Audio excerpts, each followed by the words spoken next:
David, I don't know if you've heard this, but there are some national security types who have suggested that maybe this is the Kremlin's retribution. I don't know if you're familiar with the Maria Butina case, but she pleaded guilty to spying on behalf of the Kremlin here in the U.S., and there's some suggestion that maybe this is retribution from the Kremlin for that. What do you know about this? I'm not speculating on any of that, particularly with Secretary Pompeo saying that they still haven't got consular access. We don't really know why he was picked up by the Russians, why he's being charged with espionage. So I'm not sure that we're worried about anything other than getting him out of Russia.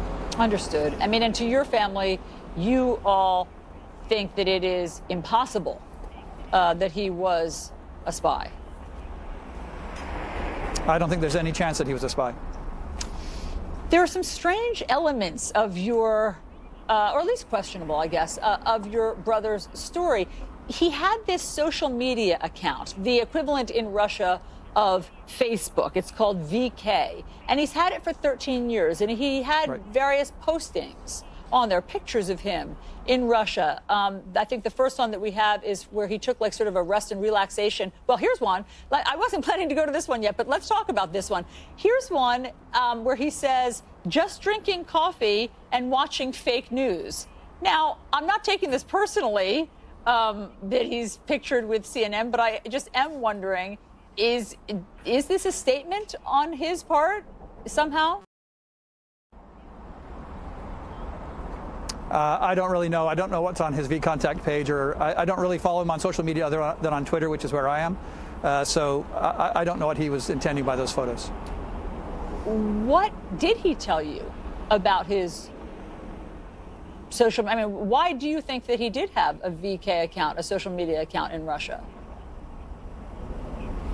I knew over the years he'd met Russians. I don't know whether it was through work or through his Marine activity. But he'd met people while he'd been traveling around, and he connected with them on social media. And he would tell us that when he was traveling, he would go and visit those people. So I expect that he probably had a VKontakte page because his Russian friends had a VKontakte page. The picture that I was going to show was him standing in front of the Kremlin. This is in 2006 when he was on, I think, a sort of R&R trip away from the Marines. And he, I guess, apparently went to Russia for 2 weeks. So, David, what do you want us to know? What is your family calling for today in terms of resolving this? The only result we have in mind is for Paul to come home, for Paul to be safe. Hopefully today we'll learn that for sure, but really for Paul to come home. He's got elderly parents, he's got a home life that I'm sure he misses, and we would like him to be back a part of it. And what can you tell us about